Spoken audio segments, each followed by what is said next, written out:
to go green, you can do so, excuse me, with the dollars that you spend. Climate Counts is an organization that rates companies based on their efforts towards climate change. And with us to talk more about that is Wood Turner from Climate Counts. Welcome. Thanks. Good to be here.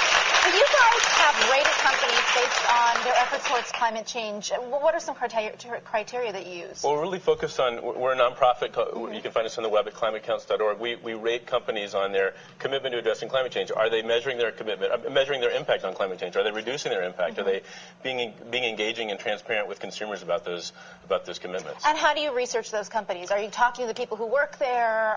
How are you looking for We do a lot of digging around and a lot of available data and information on the companies that we can find all over the place. And what's the pool that you start with? How many companies are you looking at? Well, since 2007, we've scored 150 companies in 16 sectors, and the interest from consumers and those companies in those scores actually inspired us to start a new program called Industry Innovators, Climate Counts Industry Innovators, and some of the companies we have on the table here today that are in that program. Sure, and we're going to be talking about some of these companies. What can people do to support these companies? Just spend on the products, I guess, right? Well, I always call our campaign a Choices and Voices campaign. We're trying to help consumers make better choices when they spend their money, and then we're encouraging them to send a message to those companies, let them know they're paying attention to the scores. Okay, well, what are some of the ways that people can spend their money towards climate change? We start off with Stonyfield, right? Well, Stonyfield is really the inspiration for our Industry Innovators program. They've been supporting climate counts for a long time and supporting environmental issues for a long time. For 25 years, they've been making organic yogurt, the largest organic yogurt maker in the world. Famously, they use their lids to communicate with consumers about organizations, ideas, tips that they can know and learn about to do better. Something that's so simple to do, just using simple lids, things, exactly. Right? And they have an assortment of yogurt products here, like from the Greek yogurt, which is really good, to they have things for kids. I know last week we had Stonyfield on with the tubes, the little tubes for the kids. Oh, the squeezers, So yeah, Timberland, another great. Timberland's another great New Hampshire company like Stonyfield. I'm actually down from New Hampshire today, and Timberland's been invests in renewable energy, which I think a lot of consumers are interested in, whether they could use solar or wind power or other types of energy sources. Another thing they do that's great, I think, is they're really being very transparent with consumers about what goes into their products. We're also used to looking at food products and seeing the nutrition information about the products that we eat, but do we know the toxic chemicals that go into shoes, or do we know the climate impact of the shoes? And so they've got a nutrition label now using that sort of that same kind of idea to help consumers understand the environmental impact of the product. That is so interesting. They actually have it all written out there. All right there. So the transparency's there. Plus, I mean, their products seem to be an obvious choice because it's so outdoorsy and geared towards the outdoors. Absolutely. All right, moving right along, shaklee.com. Shaklee is a great company that's been working on environmental issues for 50 years. I mean, like Stonyfield has been doing this since well before it became trendy.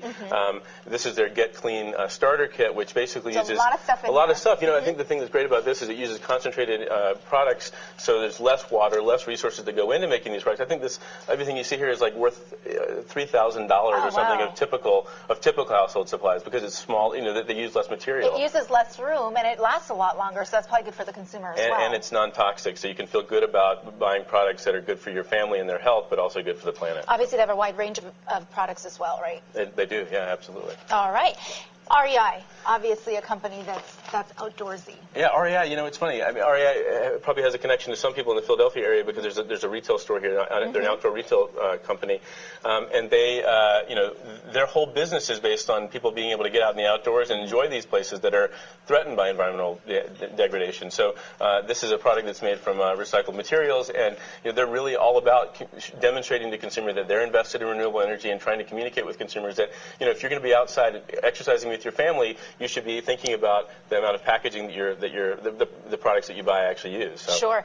Amtrak, this kind of surprised me on the list, was Amtrak. You don't think of a transportation, place, because they're giving out, obviously they're giving off a lot of pollution and things like that, but they are green friendly. I look at that train and I think about my kid would love that train. It's like a little model train. It's fast? It's faster, cleaner, greener, less expensive transportation. Philadelphia is a great train town, and you can get anywhere on the East Coast very quickly without using nearly as much energy as you do on a plane or a car. Really quickly, Ben & Jerry's. Today's free cone day, so you can go out after the show and get a free cone guilt-free. The great thing about Ben & Jerry's, in addition to the great great product is that they are doing things to reduce their impact. So now you can go out and buy their products in stores where they have a freezer cases that use less energy, less greenhouse gases when they're cooling, keeping their product cool. So I know. I've actually been to the Ben & Jerry's factory in Vermont. Great place. Yeah, it is a great place. Cliff Bars. I know when I've run, this is one of those energy bars that actually, it doesn't taste that bad. It actually tastes better than most. Yeah, it tastes great. It tastes great. Right? Well, I mean, it's not like a candy bar, but for an energy bar, it's pretty good. Yeah, it's super. And they're environmentally conscious as well. One of the things, they're like Stonyfield invested in organic products, and